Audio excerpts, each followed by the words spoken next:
Hi, everyone. John Michael Coppola here, and welcome to the Chicago Theater Makers Podcast, where we chat with the actors, directors, choreographers, designers, producers, music directors, lyricists, playwrights, and all the artists who make the Chicago area theaters come alive. We're so excited to have you here with us today.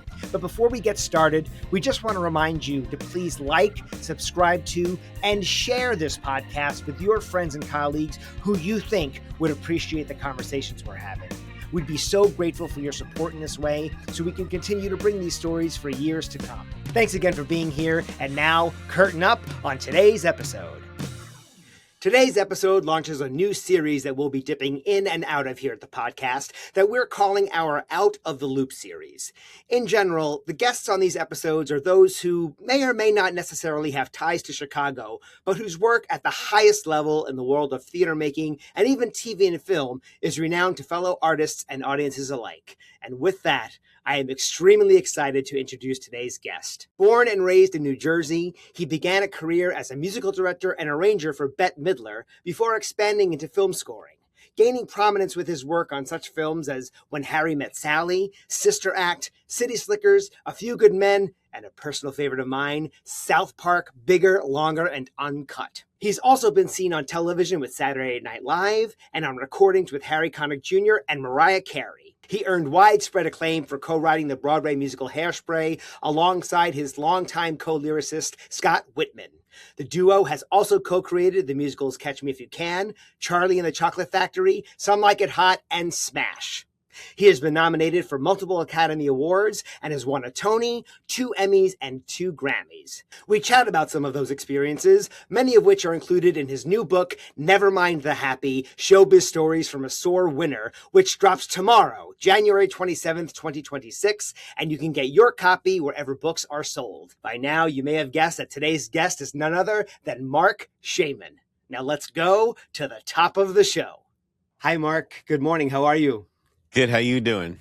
I'm well, thanks. On the podcast here, it's our custom to please tell our listeners a little bit about your background, where you grew up, a little bit about your training, but most importantly, please wrap up with your first theater experience. So I hand it off to you.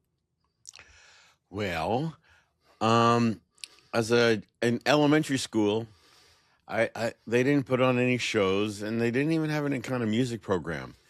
So the fact that I could play piano really well for a little tyke was sort of only known to my aunts and uncles and cousins who would come over, now and then. And then when I got into junior high school, a friend named Cheryl Loudon, who is still a casting director to this day, Oh, wow. she told me that she was going to audition for The Sound of Music. There were 2 women in our township who saw this lack of theater in our schools and took it upon themselves and figured out how to create a summer theater workshop that put on musicals. Uh-huh. So I went with Cheryl, and I wasn't sure. I don't know that I was going to audition to be in it, or I don't know what. But I asked, can I audition to play piano? And so the woman directing the show was named Judy Cole, who I talk about a lot in the book. Mm-hmm. And she said, there's the piano, kid, go play. So I went to play, and my back was to everybody. And I don't remember what I played, but when I turned around, they were all very quiet, staring at me. Because I was like a little freak of nature. I was just like full of show business. And that was my first time, and I can still see it right now. Where I was like bit by the bug right away of the attention I got from being able to play. Yeah. And then it was just one show after another. Judy then brought me to all community theaters where she directed. And then I met other people and other directors. And I just did community theater one show after another for, I guess, around 3 years. Every single night I was at a show rehearsing, putting on a show, going on to the next.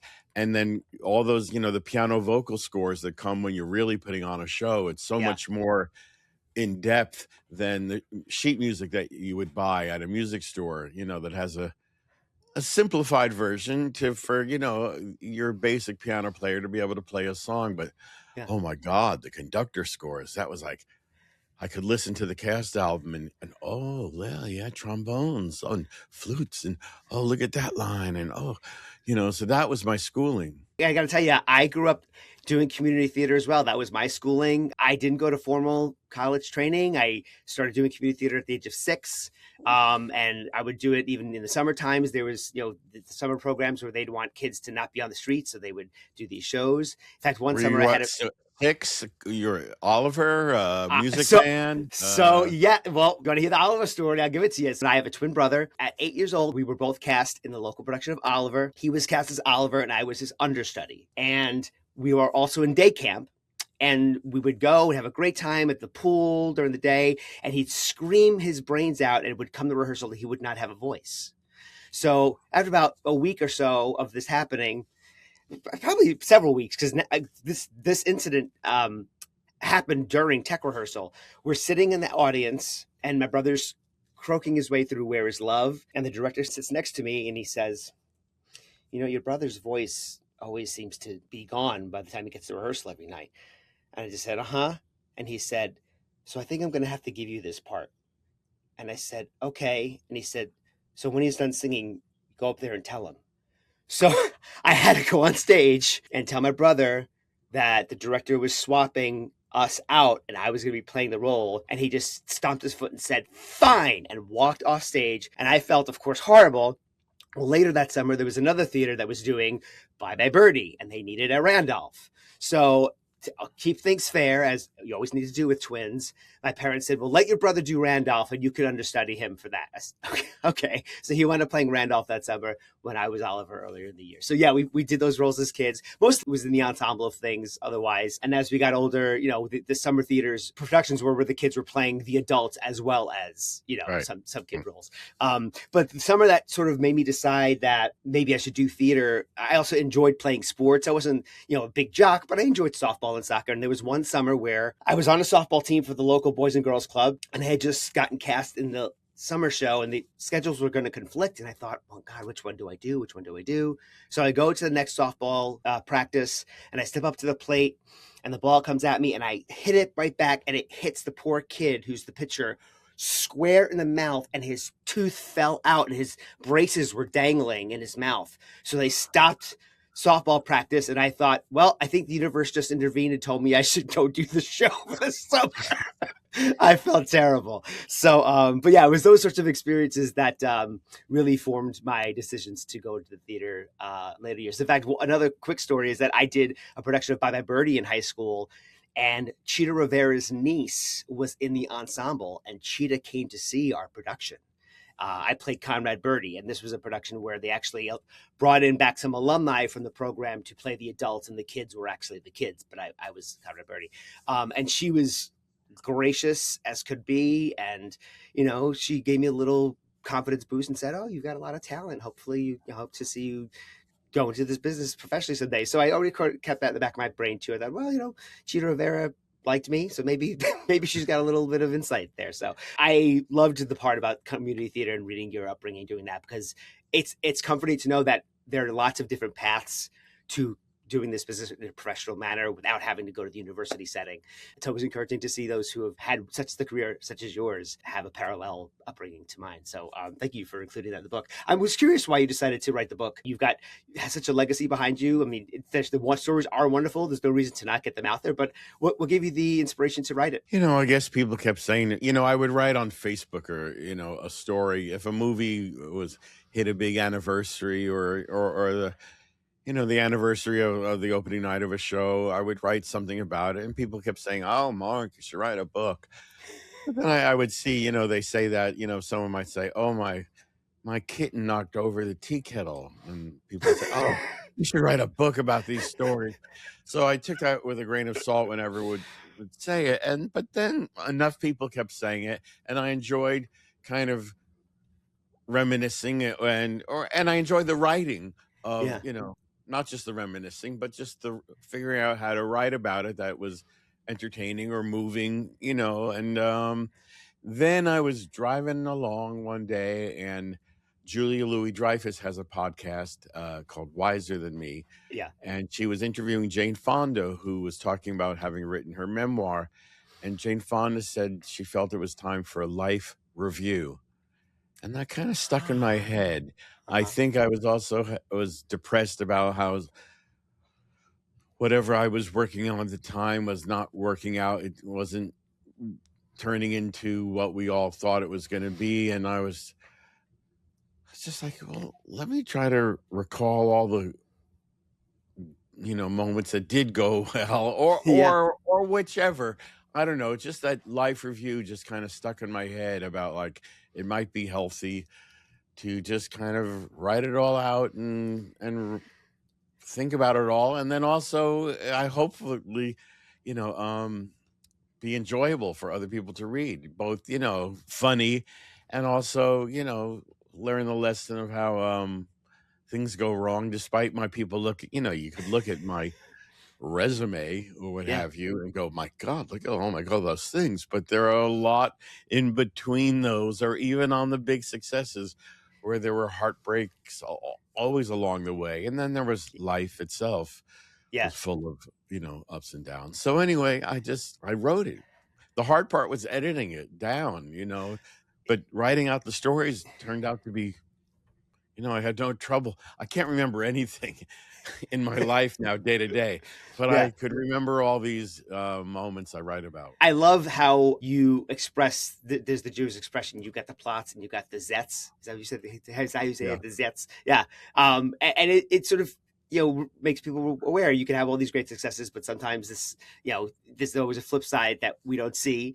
And honestly, as much of a fan as I am of your Broadway work, I honestly was not aware of the wealth of movie scores that you worked on, and my jaw was dropping as every time I read a new one. I was like, I had no idea. A Few Good Men. I mean, that's one of my wife's favorite movies. Had I ever watched the closing credits? I don't think I ever did. Like it just really blew my mind. You sound like my mother. My mother's like, I don't even watch the closing credits. I was like, Ma, my name is in the opening credits, real big. What are you talking about? But yeah, I mean, that's Yeah. why I almost called the book. I almost stole a quote. I'm friends with Christine Ebersol, and Mm-hmm. she was doing a club act at the Carlisle Hotel here in New York. And a guy in the front row was on his phone the whole time, just like Mm. this, right there in the front row. So finally, she looked down at him and she said, Google me. In other words, you know, maybe you'll listen and watch me if you Google me. So I almost called her to say, can I steal that for the title of my book, Google Me? Oh, Because, a lot of people, especially in the Broadway side of my life, which yeah, has been now the last 25 years, although I've done movies in that time also. But yeah, I've often said to cast members, like, yeah, Google me. Because, every now and then they'll go, I, yeah. did you, I saw your name on. I was like, yeah, Google me. There's a lot there. Yeah. I mean, one of the ones that I knew about certainly was South Park, because I'm a huge fan of that film. My wife and I watch it at least a couple times a year still to this day, and introduced it to our now adult son probably only about a year ago, till we felt like he was finally ready to watch it. But I mean, that one, of course, and then of course, because you've got the little animation of you in there as well for Big Gay Al. I mean, that was the ones that I truly could put your name to as a movie contributor.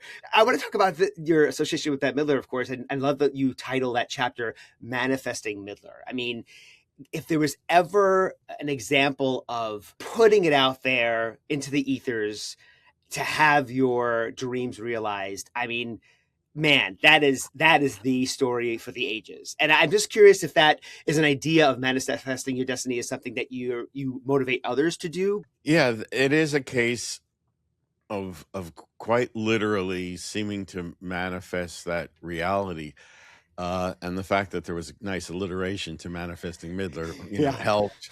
But, yeah, as I talked about in the book, I was just the biggest Bette Midler fan.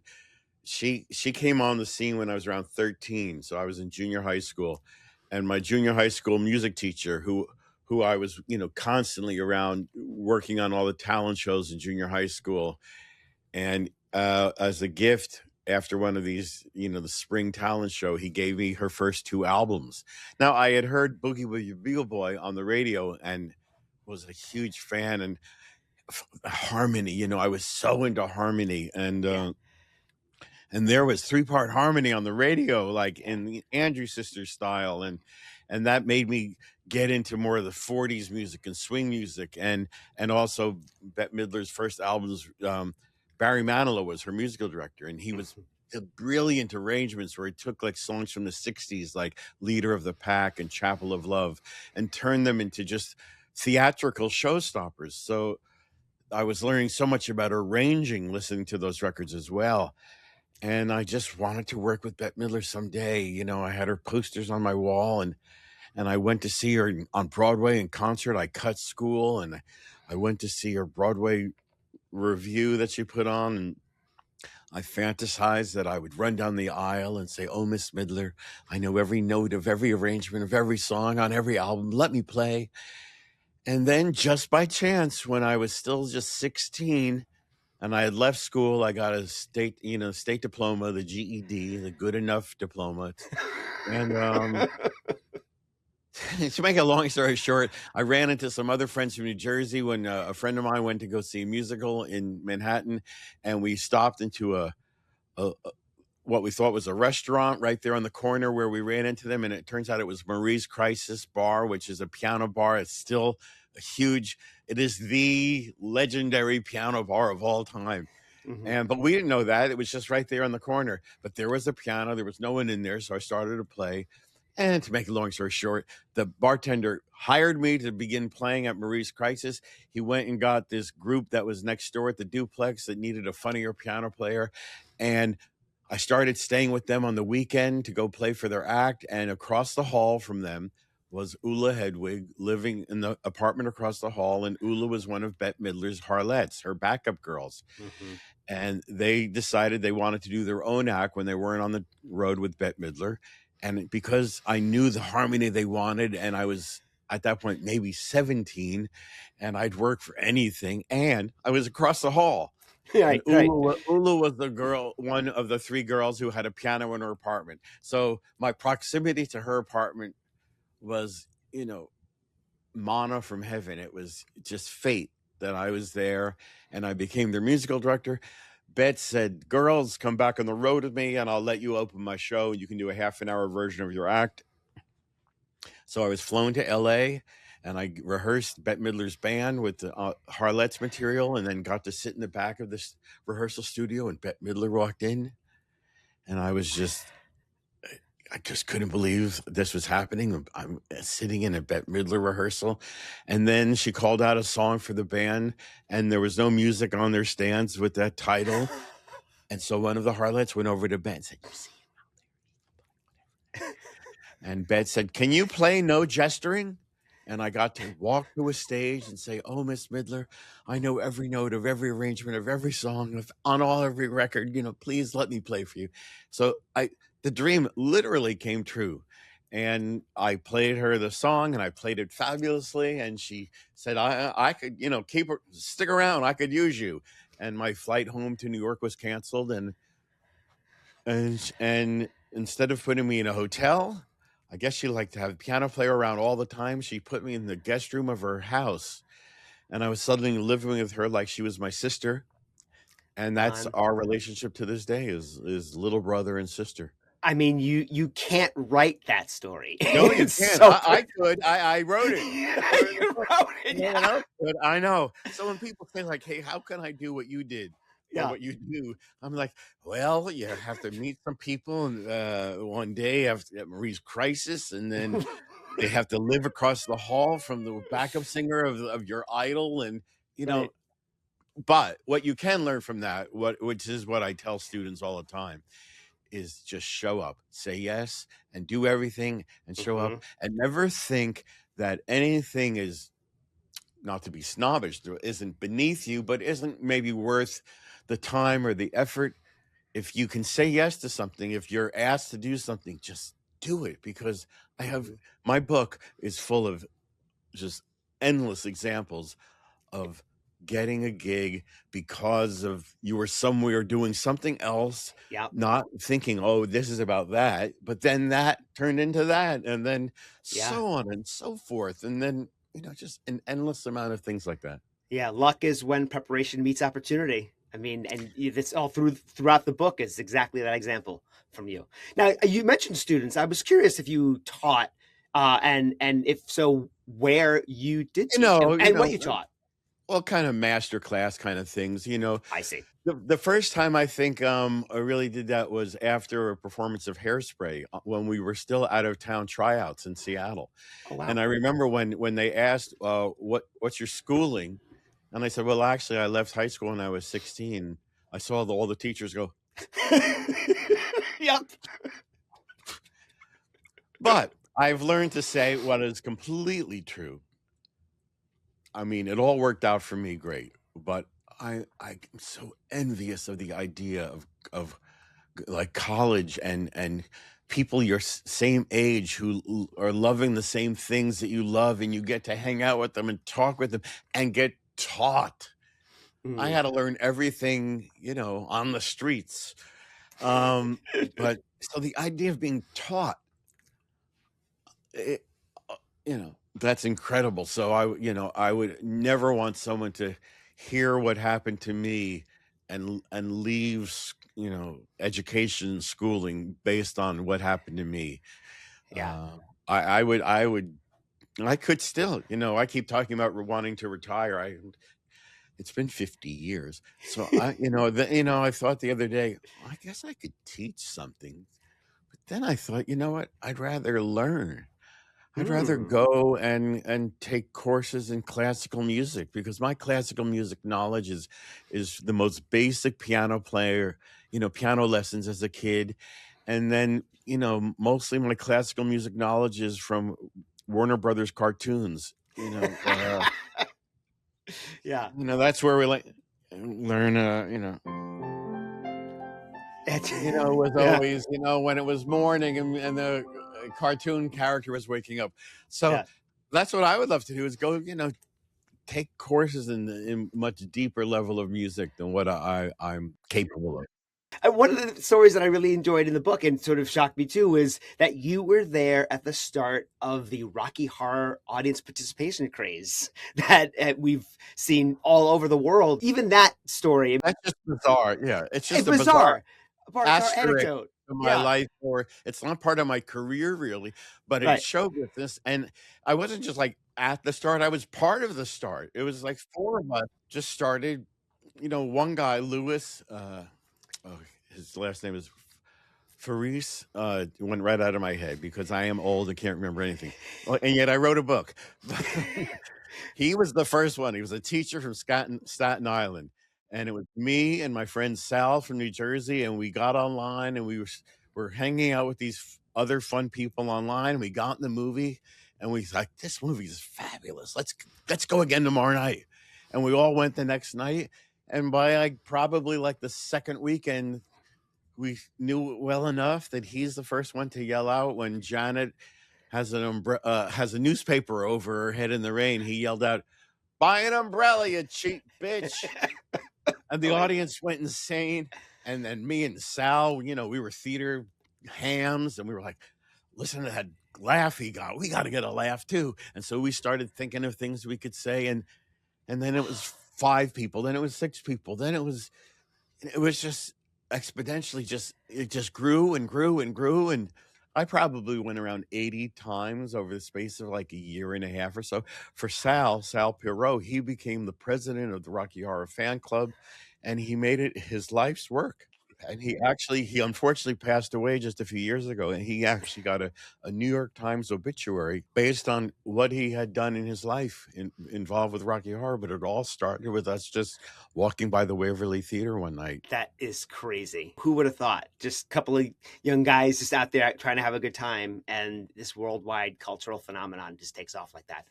Brilliant. You have all these great stories about the legends you work with, Mary Martin, Carol Channing, Condon and Green, and many of them who you became, dear friends with, like Martin Short and Billy Crystal, of course, Mr. Rob Reiner. I mean, are there any stories that, and you said that you did a lot of editing, any stories that didn't make it into the book about any of these folks that you'd like to share? That you could recall that didn't make it into the book? I know there was a lot of editing down. No, that's a good one. You should have sent me homework. Gee, I don't know. I'm sure there are. I can't think of any right now because That there are a lot there in the book. It's a it, I don't know how big and thick it is, but it's 80,000 words worth of all yeah, these moments where I've just been so lucky to be involved with so many things that for different generations have been like these cultural icons. Like when I did Hairspray, that was yeah, the first time I wanted to say Google me. When I had already done Hairspray and we had rehearsed, maybe it was at a rehearsal, but I think it was well into the run of the show that one of the girls on the ensemble said, "Did did you work on the movie Sister Act 2?" And I was like, "Oh, well, I guess I already told you this in the beginning," but I was like, yeah." So they didn't know anything about my movie career, but yeah, for a certain generation, Sister Act 2 is just like, yeah, they say, "Oh my God, I watched that movie every day of my life for a year." Um, and so on and so forth, like that last night with Johnny Carson with Bette Midler. yeah, For those who were around then, that is a moment they'll never forget. And God knows it's a moment I'll never forget. And getting to yeah, be a part of it and intrinsically involved with the choice of the song and how it would be arranged and yeah. rearranging the lyrics. And then writing a lyric specifically about him, a joke lyric, and seeing him actually clock it and laugh at it. I mean, what Yeah. a huge sigh of relief about you. You breathed at that Yeah. moment. Speaking of Sister Act, by the way, I'm curious. Sister Act, of course, became a hit musical, and there's an upcoming Broadway production of Beaches happening. Were you ever approached to work on those No, musicals? that's when I talk about in the book about, for every Every plot is Suzette's. every plot there's that's no, there have been now quite a few musicals made of movies that I scored, and I have not been asked to do any of them. Perhaps it should have been up to me to figure out, hey, let's do a musical of such and such, and have gotten the rights, but it just never occurred to me, and they've all gone on without me. Yeah. Uh, so that's bizarre. You mentioned in the book too a lot of famed movie composers. You mentioned about like their styles, and I'm just curious. You mentioned that you were brought up on a healthy dose of like rock and roll and musical theater. Where did you learn about the movie composers and to learn about their styles of composing and arranging?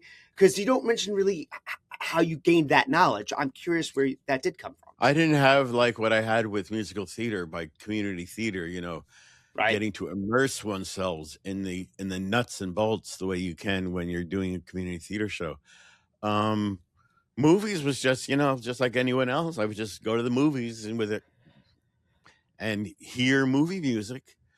Uh, Someone once asked, I was asked for some article about what's the first music you remember hearing, or I guess it was movie music you hearing that had an emotional pull on you. Yeah. And when I was a kid here in the tri-state area, which is what we call New York and New Jersey and Yeah. I grew up in Connecticut, Westchester, so yeah, familiar. so there was something on every day called the $1 Million Movie, where Hmm. they showed a movie and they would show the same movie every day for a week, so Yeah. you could watch it in bits and pieces. But the opening, and it's not the one that's on YouTube now. They redid it in the 80s, but when I grew up in the late 60s or early 70s, they had, I didn't know then it was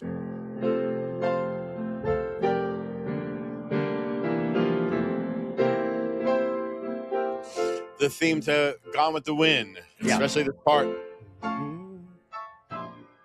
It was just so beautiful. And then also the imagery of the opening, it was all this black and white footage of New York City, and there was this one shot of a phone and a payphone. Your watchers, your listeners may not know what a payphone is or what a rotary phone was that was hanging on a cord, but it was like a phone that was left off the hook, just swinging. It was just this lonely image, very Edward Hopper. And the music in that image, even as a kid, I was like 7 or 8 years old, and I was always moved by that. Hmm. So that's a memory of how movie music got under my skin. But then when I started scoring movies, there was the double-edged sword of this thing that I talk about in the book called the temp score, where when they're editing a movie, they put existing music into it, because even sitting in the editing room, and Lord knows when they have test screenings to see how the movie is playing, it's got to have music in it, because a movie without music is just, it's just dead. Yeah.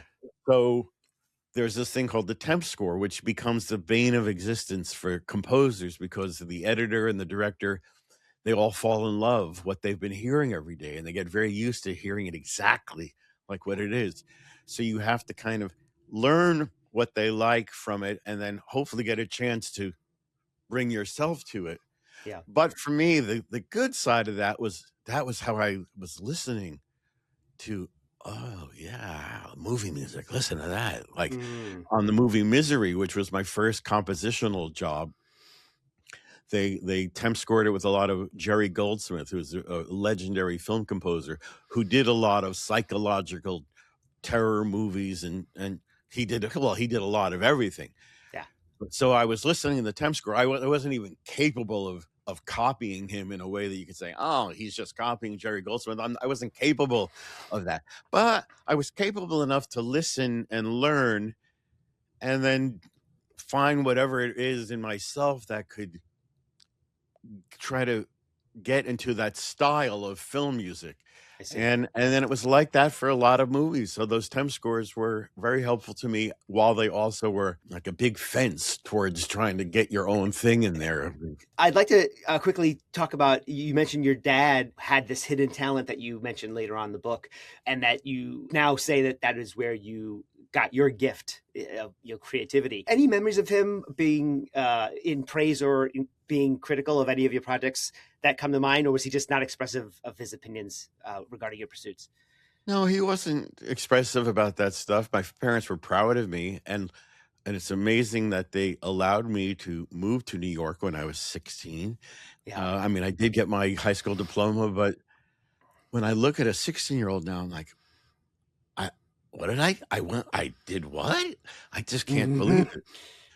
But my parents were just, your basic proud parents. Although I do quote in my book that, I call my mother every Sunday. And one Sunday she said, "What did you do this weekend?" I said, "Well, I rehearsed with Bette Midler all day, and then recorded with Billy Crystal tonight." And she said, "So maybe through them you'll meet someone important." Yeah. And one of the things I love about your style of writing as well is how you change the font type mid-word to be italicized, so you get just the right inflection to really hear that New Jersey Jewish inflection on the sentence. I appreciated that very much. Now, in the next few weeks, you're going to be doing a book tour, of course. The day this drops, you'll have just done the one with Nathan Lane, and then, of course, you go into Philly and DC and Arkansas. I'm wondering, is Chicago on that list some point in the future? Yeah, I have a great guy named Mike Taylor who is putting this all together, and he and the press team, they reach out, or people reach out to them. So if there's something in Chicago, like a book fair, these got to be these, I'm going to be happy to go wherever I can that will hopefully bring in an audience. And I'm always trying to bring in at least one or two performers. Right. So although I'll talk about the book, it's nice to illustrate some of the things with actually having a song performed. And, talk about fantasy. Bette Midler is going to be interviewing me for the one in LA. We're at the Academy Museum. Yeah. So the fact that she said yes to that is beyond, even though I'm friends with her for now 50 years, for her to schlep and show up and do that, and actually do the homework of, figuring out what questions to ask and all that. Yeah. It's outrageous. And to do it with Nathan Lane, and I'm doing it with Nathan Lane the night before he starts rehearsals for Death of a Salesman. Wow. So if I was a good friend, I would have said, "Nathan, I'm going to let you off the hook." But it had already been announced. Yeah. So I didn't let him off the hook. No. But I think he'll never forgive me. Well, it'll be good to have a nice night of levity with you before he's really got it. I'm telling myself it's a chance for him to kind of forget about it for a few hours. Mark, you're on social media, yeah? People can find you there? Oh yeah, I'm on Instagram and Facebook. I didn't dive too much into TikTok. I'm just far too old. I hear you on that. The only reason why I'm on TikTok is to promote the podcast as well. Yeah, I realize, but it's an the interesting idea landscape. of having to keep feeding the beast. I mean, I do it enough on Instagram. So anything else you want to cover before we wrap up? I really had a great time chatting with you about the book. No, thank you for having me. You mostly just covers this for people to buy the book. Please buy the book. It's been a lot of work. Writing it was fun.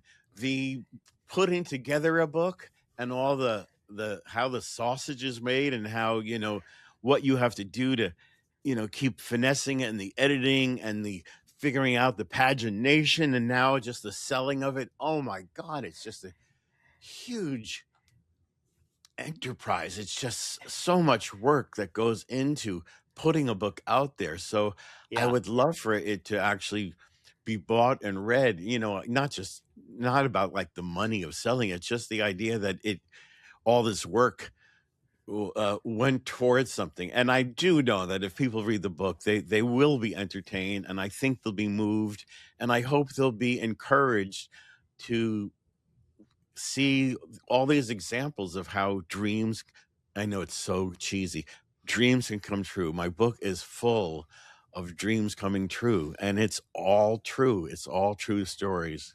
There isn't a fake moment in it. It is really a wonderful read, and I was so grateful that I was able to get an advance copy in order to prep for this interview. And yes, everyone should definitely go buy this book. It's a fabulous read. It's got a lot of heart. It's got a lot of wonderful stories about, how to make it in show business, sometimes under not the most conventional of means, but to advocate for yourself when necessary and manifest your dreams. It's got all of that and more. And I hope that when you do stop through Chicago on the book tour, I hope that I can get there and we can meet in person. Okay, great. Thanks for joining us at the Chicago Theater Makers Podcast. Please don't forget to like, share, and subscribe wherever you get your podcasts. The Chicago Theater Makers Podcast is a production of Spirit Art LLC, and our podcast theme music is by Paul Langford. If you or someone you know would like to be a guest on the podcast, please drop us a note at our website, ChiTheaterMakersPodcast.com. That's ChiTheater, makers with an S, podcast.com. We hope you enjoyed spending time with us as much as we enjoyed spending it with you, and we'll see you on the board soon.